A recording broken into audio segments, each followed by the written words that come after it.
Hey, what's going on, guys? You're watching the Modding Corner, and Sparking Zero has a confirmed second season on the way. And as someone who thinks the rollout of the first season was just, okay, let's not beat around the bush here, it was bad and effectively killed the hype, I genuinely didn't think Sparking would even get a season 2, not because season 1 wasn't successful, no, quite the opposite. I'm pretty sure season 1 was extremely successful, mostly because it was sold to us alongside the game itself. However, season 2 just doesn't make sense to me because of one little question. Who else will they add? Who else can they add? Seriously, it's slim pickings out here for character representation because yes, on one hand, you could add some of the missing forms like GT-based Vegeta or Daima adult Saiyans or even the missing characters from Tenkaichi 3. That wouldn't fix anything. People would just complain that they weren't in the base game already. Same with adding more characters from Super or GT because at this point, Sparking has dipped its toes into every part of the series. Sparking has various issues that needs to be addressed, but the character roster just isn't one of them. More characters won't make this game better. So now you're probably asking, okay, if we shouldn't get new characters, then what should these DLCs add that will be worth paying for? Well, then you have to add more characters, but make it interesting. Add more what-if characters to the game. Gohan Black is arguably the coolest thing to come out of this game, with the whole story going through the events of the Goku Black arc while making Gohan an active part in that story, only for them to do absolutely nothing with him. He's not an unlockable outfit or a DLC character, he's just locked to the story mode. Now my point in bringing this up is we needed way more Sparking episodes for the base game, as well as adapting anything after the Super anime. Characters like Piccolo, Jiren, and especially Vegeta feel like they're just lacking content. Or better yet, they should just continue from where some of the Sparking episodes left off. Let us see a world where Gohan never got Super Saiyan 2 and Goku kept protecting the Earth. Or one where Vegeta won against Goku in the Buu Saga. Or better yet, use one of those fucking movie villains that were rushed into the game. We made such a big deal about the movies and GT making the roster only to do nothing with them in the campaign. Add movie paths or even spin off from GT. You can do things like bring GT into Super or Super into GT. But again, you're probably wondering, why didn't they just add this stuff to the base game? Why should we add it as DLC? Just walk with me real quick. Instead of waiting 3 to 6 months per character pack, let's drop around 1 to 2 new characters every month or two and add unique Sparking episodes to introduce them. For example, we could add GT routes to Goku, Vegeta, and Gohan's campaigns, as well as adding characters from GT like GotenTrunks and Super 17. That way we can cover the GT side of the story, and we can also make 2 Sparking episodes to release alongside it to add incentive to buy it. And if you think something like this wouldn't work, well, I hate to tell you, but Xenoverse 2 has been operating like this for half a decade at this point. And while we're on the topic, Sparking can learn a lot from Xenoverse if it even wants a chance at running half as long. Like the customization. It's bad. Now, will adding new outfits for characters bring players back? No, I don't think so. But I feel like the outfits open the door for an extremely underutilized mechanic that they can use to give characters more life. That being changing a character's skill set depending on their costume. We see this on the pre-order characters like DBS Powerful Goku and the pre-order Daima Goku, as they have 1 or 2 new moves that the other presets just don't have. Now, back to the GT idea. Imagine alongside these new characters, we get new costume slots for adult Goku and Vegeta that lets them wear their GT outfits, and then those can come with 1 or 2 new skills in their own right.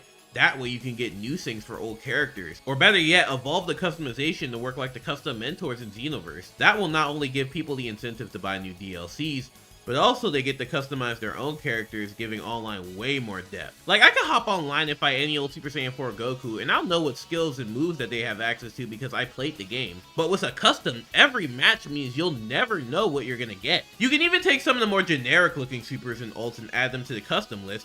That way people who choose not to buy the DLC can just play with what they already have. Now, single player is basically everything with this game, and outside of PvP, there's absolutely nothing to do with your friends. And while we're on the topic of stealing modes, why not add a raid mode, like how fighters had those periodic raid events, except you can just make them as a feature in custom battle. Now imagine if you can use the custom creator, which I'm sure you and me have only ever used once, to create your own raid battles that you can share online and play multiplayer with your friends. For example, if you watch me, you definitely know of the 3 idiots and how they did their raids, where they used a third-party application to add a controller to control different character slots. And again, you could just steal fighters' homework on this and host your own in-house raids where you can get rewards for your characters.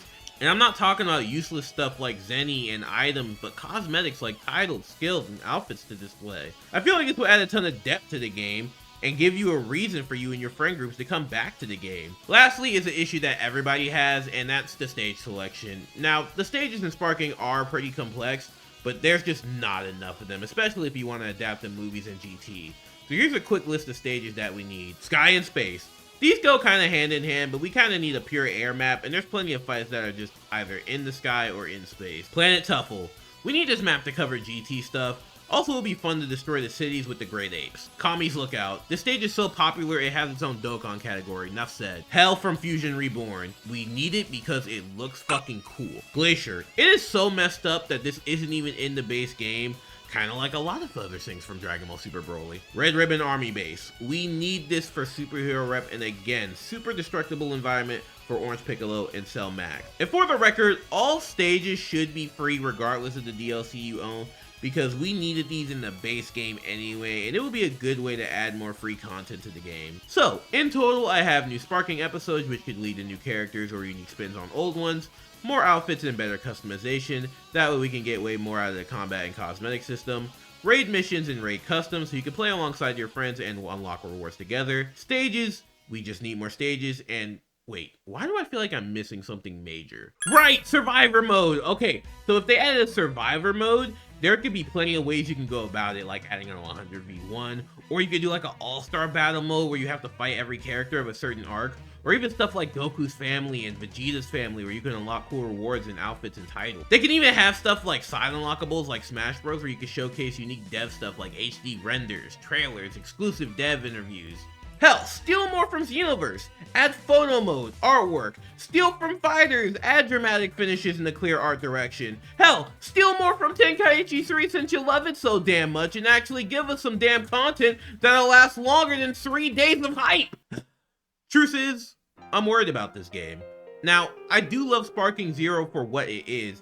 It's a fun Dragon Ball game that I can put on with my friends and family, but there's always been this sinking feeling of wanting more time out of it, and it just made me think, are the old games like Tenkaichi 2 and 3 only remembered so fondly because they were all we had at the time? Or if something like a Tenkaichi 3 were released in this day and age, would it even be as appreciated? I mean, here in 2025, you can find almost everything I said in this video in other currently running Dragon Ball games. Customization, that Xenoverse thing. High quality characters and gameplay, that's Fighters thing. What ifs are cool, but let's be honest, we're never gonna see something as batshit insane as Heroes again. So with all that being said, what can Sparking Zero bring to the table that other Dragon Ball games can't, or hasn't at this point? Do we even need Tenkaichi to come back in the first place? Can it even be saved in its current state? Will Season 2 be worth it or just another disappointment? These are answers that can only be found in the future.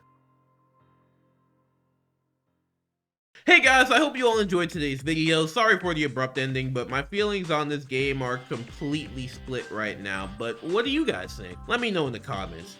If you enjoyed this type of video, feel free to like and subscribe. And if you can, hype up the video if YouTube allows you. I still don't know how that works, but it helps a lot. I also have channel memberships for only 99 cents a month that'll allow you to see all my videos and shorts whenever they are ready, as well as getting your name at the end of my videos, and access to my exclusive channels on Discord. Don't forget to follow me on my other socials too, like Twitter, TikTok, and Twitch, and I'll see you in the next one. Bye.